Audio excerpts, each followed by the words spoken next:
Imagine 10 years ago, if someone described to you what the world would look like as we entered the 2020s. Would you have believed them? Interesting times, eh? It's about to get a lot more interesting.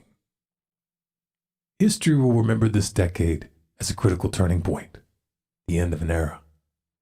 2020 was the year that ideas like this went mainstream.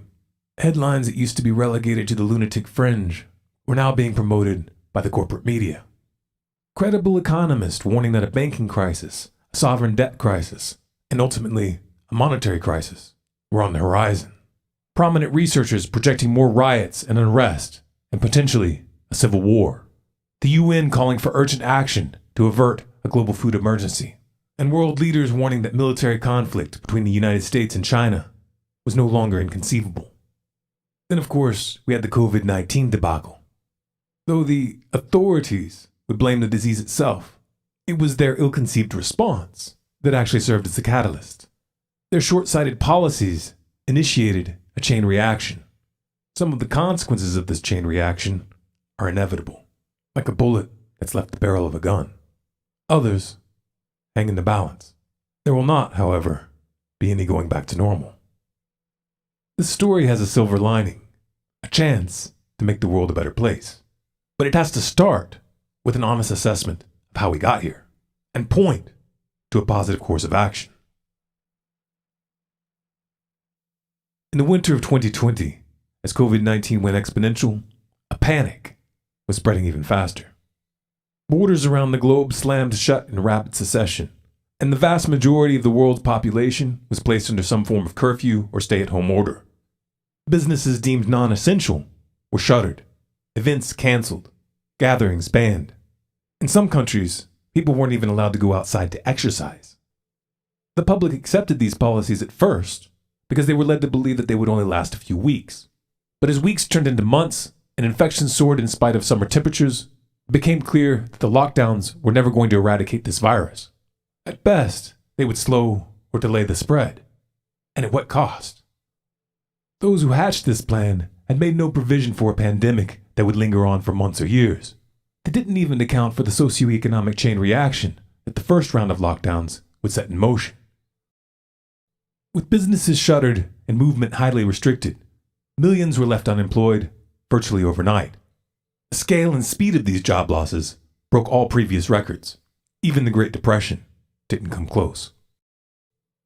By the summer of 2020, flashpoints of violence and social unrest were beginning to flare up in cities around the world.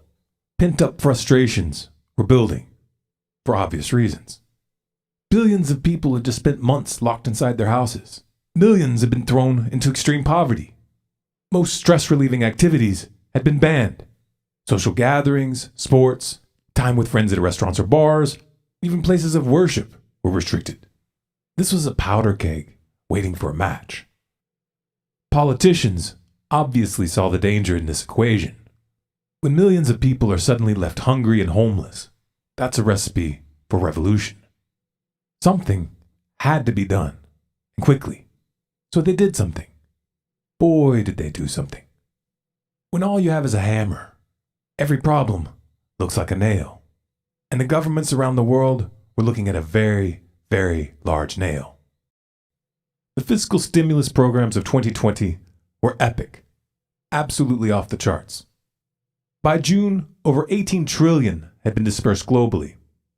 Some of the stimulus came in the form of checks sent directly to every single taxpayer. In the US, these checks shipped with an autograph, Donald J. Trump, so you would know who to thank. Unemployment benefits were also expanded in many countries. In the United States, for example, unemployed workers were given an extra $600 a week. This meant that many were earning more staying home than they had been on a job.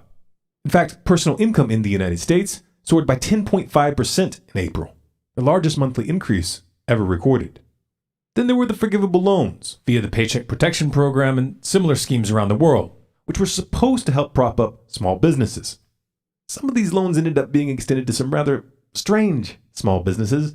For example, the Church of Scientology got a check, as did the Catholic Church, which landed a nifty $1.4 billion, some of which was distributed directly to dioceses which were facing bankruptcy due to clergy sex abuse settlements. In the UK, their version of the program approved a loan of £340,000 to a company that hosts sex parties for the rich and famous. Seriously, you can't make this shit up. These policies were obviously going to send national debts parabolic, but the reckoning would be delayed, at least for a little while. Central banks played a critical role in this delayed reckoning. As the historic stock market crash of February 2020 was unfolding, the Federal Reserve and their counterparts abroad were swinging their hammers in new and creative ways, injecting liquidity, aka money, into the system via asset markets.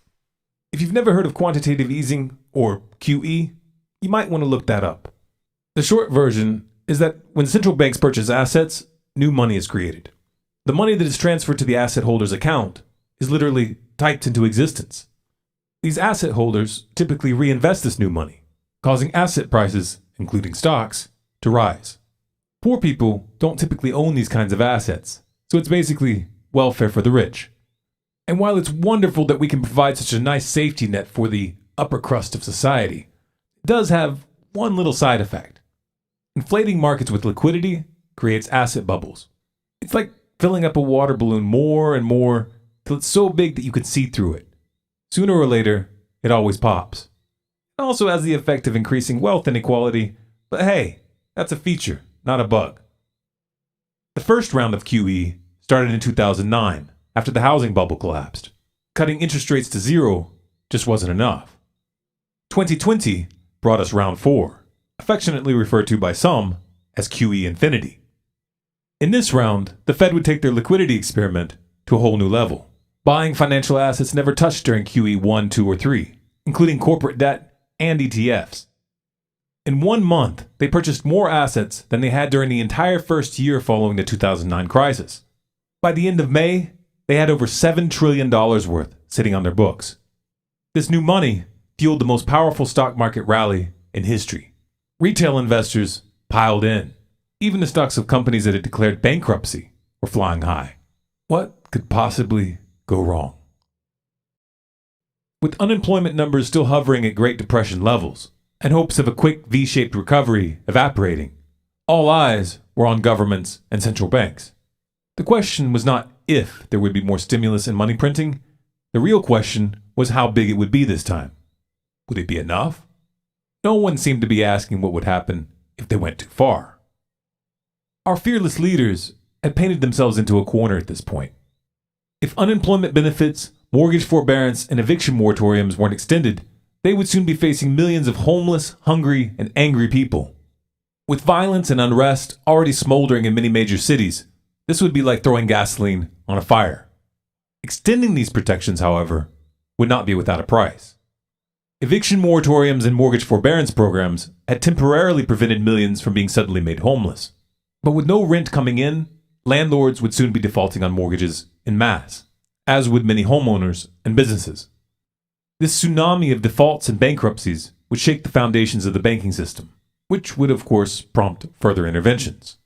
But as governments and central banks reached for bigger and bigger bailout hammers, a monetary reckoning was rapidly approaching, and the dollar's world reserve currency status was in play. For decades, the dollar's world reserve currency status had enabled Washington to run up its national debt at everyone else's expense and punish any nation that didn't toe the line with unilateral sanctions. This era of exorbitant privilege, however, was coming to an end. A growing hub of powerful countries had been organizing behind the scenes for years. The groundwork for currency insurrection was already laid. Russia and China were the driving forces of this insurrection. For years, both countries had aggressively increased gold reserves and offloaded U.S. debt in a gradual process of de-dollarization. However, in 2018, they crossed the Rubicon. Russia by launching an alternative to the SWIFT payment system, which allowed countries to bypass U.S. sanctions, and China by introducing the petro-yuan, which would compete directly with the petrodollar. China was also in the process of developing a digital currency that bypassed the need for banks altogether. Transfers relied only on an app on your phone. By July of 2020, China was already testing this new currency at scale. It was only a matter of time before the digital yuan would be competing with the US dollar globally. It was this emerging threat to the dollar that motivated Washington to lash out in a series of desperate and ill-conceived provocations. For example, the Hong Kong Autonomy Act, which the U.S. Congress passed with a veto-proof margin and was signed by Trump on July 14th, represented a serious escalation. By imposing sanctions on any individual, company, or bank which did business with Chinese officials enforcing a new security law, this legislation set the stage for Washington to cut China's access to the dollar, a move which would ultimately divide the world into yuan and dollar-based currency blocks. Spoiler alert, doesn't end well for Uncle Sam. These economic provocations were accompanied by multiple rounds of good old-fashioned saber-rattling. On July 13th of 2020, when the Trump administration announced that the U.S. had decided to reject nearly all of China's claims in the South China Sea, what this really meant was that the U.S. was going to intentionally violate airspace and waters around the artificial islands that China had built up in the disputed zone, essentially daring the Chinese to do something. It's worth noting that by this time these islands were fully militarized and operational, complete with ports, runways, and other facilities that gave the Chinese a clear strategic advantage. At this stage, the rest of the world was beginning to suspect that Uncle Sam was experiencing some form of cognitive decline. He wasn't playing four-dimensional chess here. He didn't even seem to be playing with the full deck. This was like a drunk guy poking a tiger with a stick. Probably not going to end well. The provocations would continue on multiple fronts. Embassies ordered to close, Chinese companies sanctioned or banned from operating in the U.S. Anything and everything connected to China was open game. China condemned each of these provocations, but they didn't take the bait. Their response would come when it was in their strategic interest. They would choose their own timing. If direct conflict could be averted long enough, the U.S. was likely to collapse on its own. The war could be won without firing a shot. As often happens when a declining empire is faced with an ascending rival, the United States was rushing headlong into Thucydides' trap. Those in power tend to try to stay in power by any and all means. When all else fails, pick a fight. Would it be China, Iran, some country on Russia's border? Eeny, meeny, miny, mo. Meanwhile, back in the US of A, the violence and mayhem in the streets was intensifying. Businesses, government buildings, and vehicles had been burning virtually every night for months on end. Protesters and counter-protesters were now bringing semi-automatic weapons to the scene. By September, there were multiple fatalities on each side. Perception of these events was increasingly polarized. The left and the right were no longer behaving like political factions of a nation. They had devolved into hostile tribes fighting for control of a territory. A radicalized strain of thought that directly endorsed violence as a political tool was metastasizing among a new generation of activists. A growing contingent had convinced themselves that they could win in an armed conflict. This was a serious miscalculation. Here humanity approached a crossroad. Probabilities were coalescing as the crisis progressed. Those who saw the stakes would feel an urgency. With every moment of inaction, the likelihood of a tragic ending increased. Something had to be done. But what? What could an ordinary individual do to improve the outcome? Could the trajectory of history really be altered? Some questions are best answered with a riddle. Rather than predicting what comes next, let's tell a story. The story has multiple endings, and you get to choose. It's been said that every nation is 3 meals away from a revolution. Never before had this principle been tested in so many countries simultaneously as it was in the 2020s. At first, many held on to the hope that everything would soon go back to normal. But as the long-term realities of the decade set in, more and more people would come to the same startling conclusion.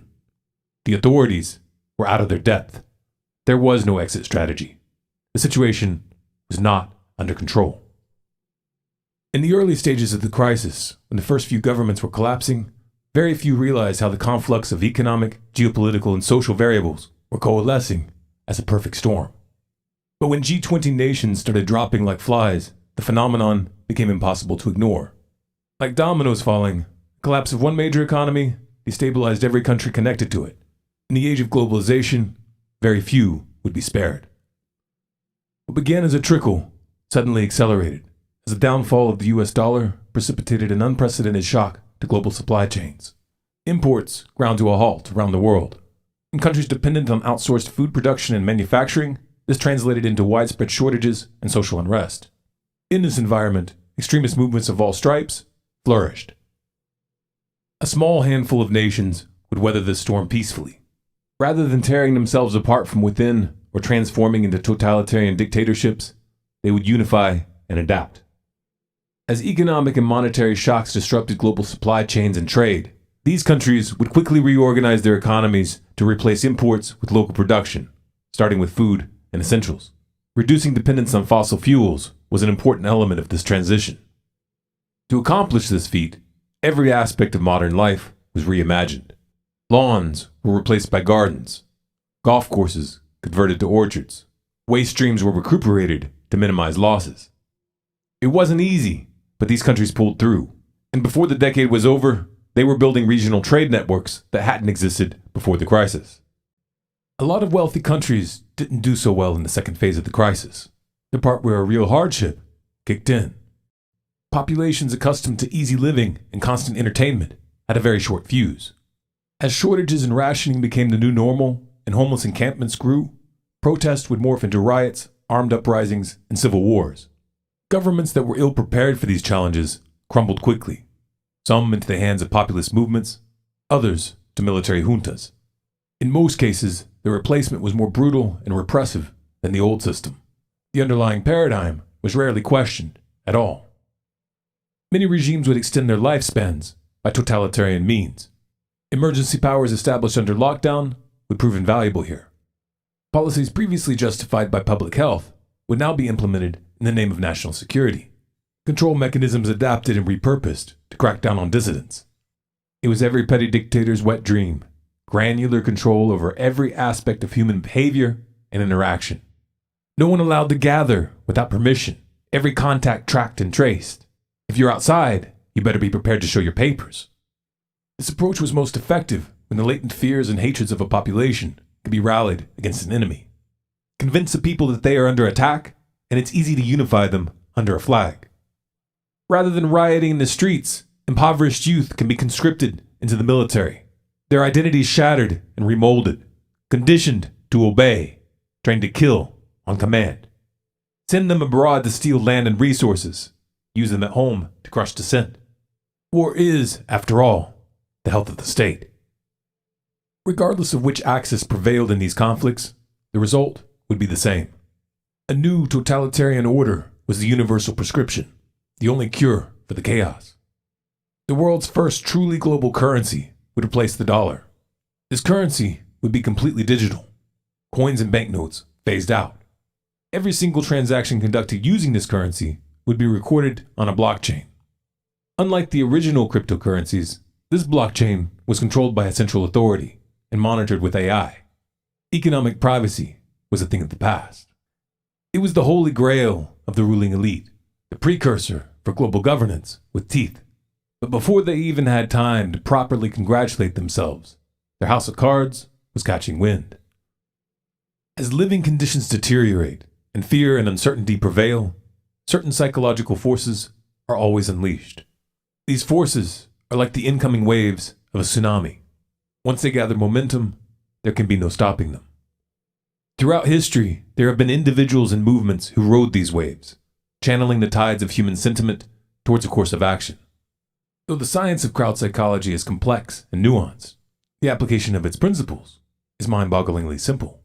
So simple, in fact, that intellectuals typically recoil from them, while bona fide idiots wield them easily and to great effect. Like riding a tsunami on a surfboard, attempting to redirect the momentum of a society is highly dangerous. The crowd can lift a leader to great heights, but one mistake can leave them hanging from a lamppost. Those who manage to navigate these forces usually guard the formula carefully.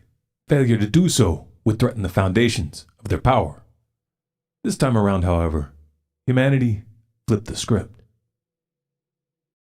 In the age of the internet, the science of crowd psychology and color revolutions had been available to the public for some time now, but very few saw the utility in studying it.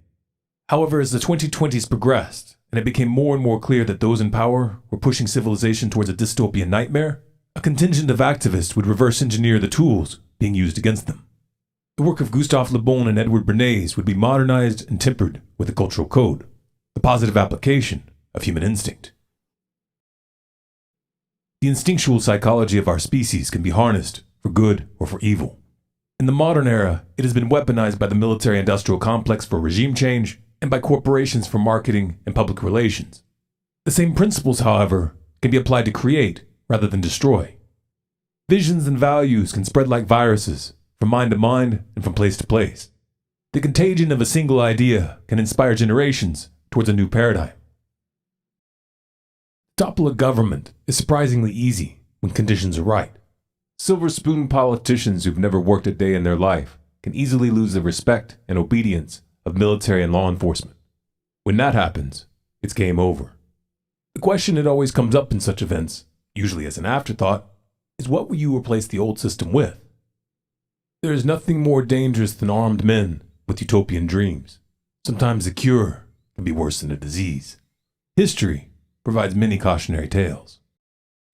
To avoid the trap of oppressed rising up to become the oppressor, the paradigm that facilitates this dynamic has to be questioned. The vast majority of modern governments, businesses, and organizations utilize a social structure called vertical collectivism. Vertical collectivism is a top-down system of organizing human groups which amplifies power by stacking layers of authority in pyramids.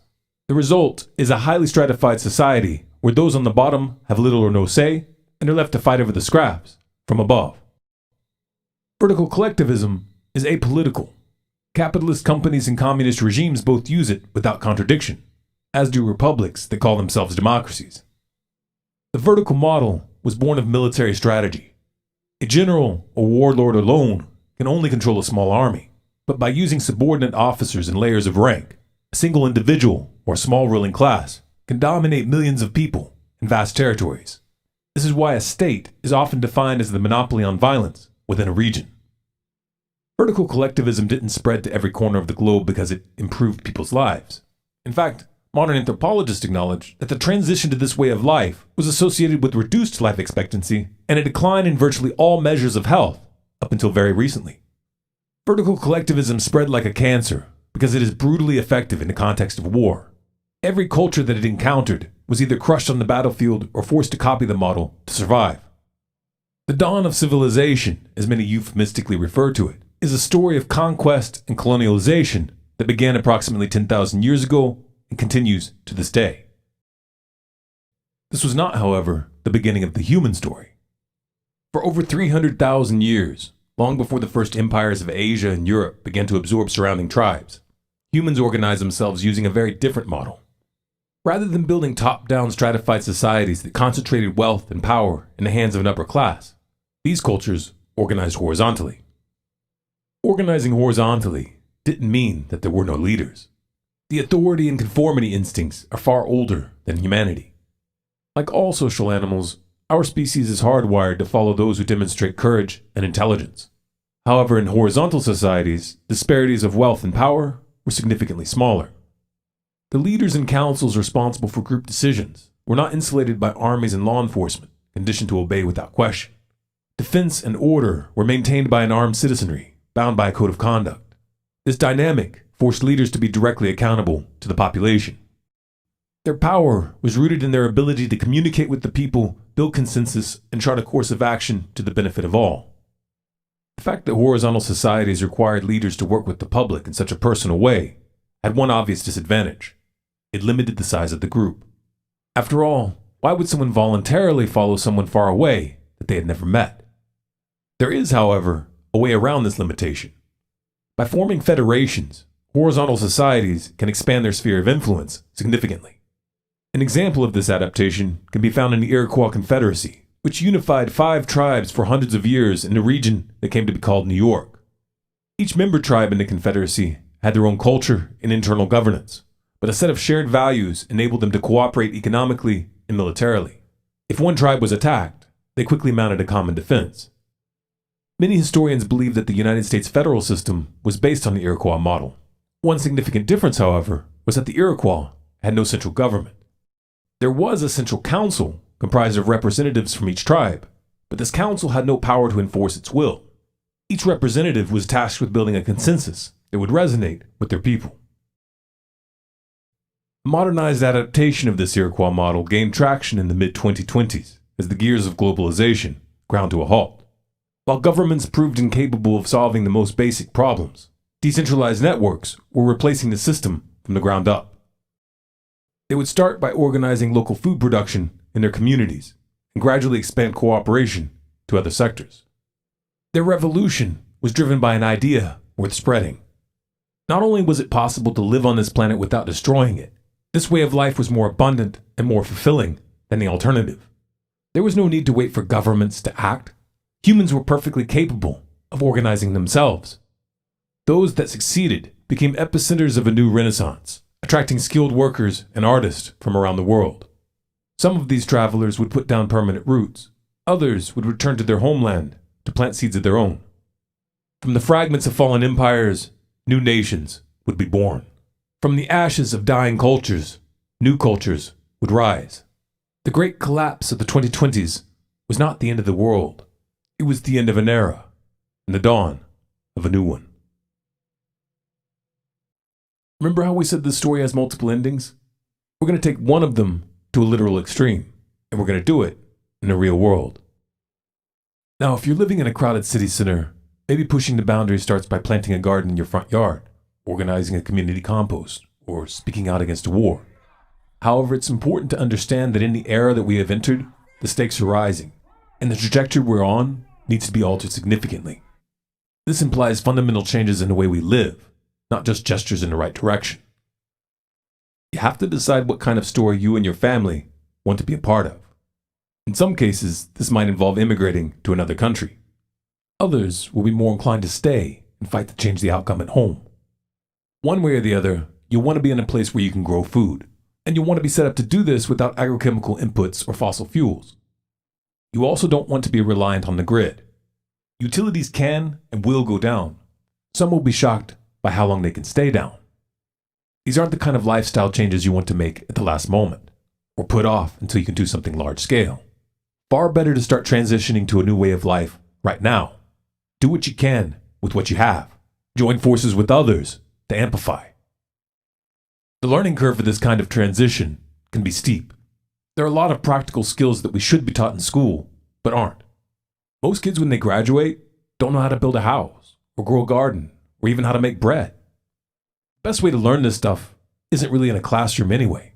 People learn best by example, anchored with hands-on experience. That's why we built this place. You could think of it as an experiential learning center / makerspace. This whole landscape is a laboratory. Here we can put ideas to an extreme test. Rather than just reading about this stuff or watching a presentation, volunteers and travelers from all over the world come here to try it themselves. They get their hands dirty in the field, planting plants, working with animals, building crazy structures like these. They also get to experience firsthand what it takes to self-organize and live in a different way. The experience is extreme because the challenges we face are real. We're completely off-grid here. Our electricity comes from the sun. We have running water by pumping from the spring up to a tank on the hill. It's also up to us to maintain the road and the drainage. Up here, when there's a problem, we have to put our heads together and find a way to solve it. To put this in perspective, our first long-term volunteer was here when we sustained a direct hit from Hurricane Maria. He also assisted in the recovery and became part of the story. Talk is cheap. If you really want to change the world, you have to be able to show people how. We're doing this here in the Commonwealth of Dominica because these people are moving in the right direction, and their culture holds some of the keys to the solution. But wherever you decide to make your stand, now is the time to get serious about food security. Our challenge in the next phase is to grow more and develop local production systems to replace imports. Some will have a chance to collaborate on site. Others will integrate this information and use it creatively, writing themselves into the story in unpredictable ways. You'll find sources, links, and bonus footage at stormcloudsgathering.com. If you pay close attention and pause often, you'll discover Easter eggs. If you agree with this message, it's up to you to make it spread. But rather than just clicking the share and like buttons, take a few minutes to download the video and make a copy. Rather than just sending a link to your friends, sit people down and watch it with them. You have permission to present or distribute this content through any medium or venue. Speaking of venues, in this age of algorithmic censorship, we've been forced to develop a new distribution strategy. If you want to keep in touch with us, you can now subscribe to our Telegram channel at Storm Clouds Gathering. We've also created a Telegram group you can join at the Resilience Network to connect with others working on projects in the real world. You can also sign up for email notifications on our website. We want to end by saying thank you to those who donated to support our work. Because of you, we were able to get new solar panels, batteries, and components which enable us to power these facilities. We can even run a washing machine and a fridge now. In this next phase, we are building and purchasing equipment for food production and processing. If you want to help pull this project forward, you can donate at stormcloudsgathering.com/donate.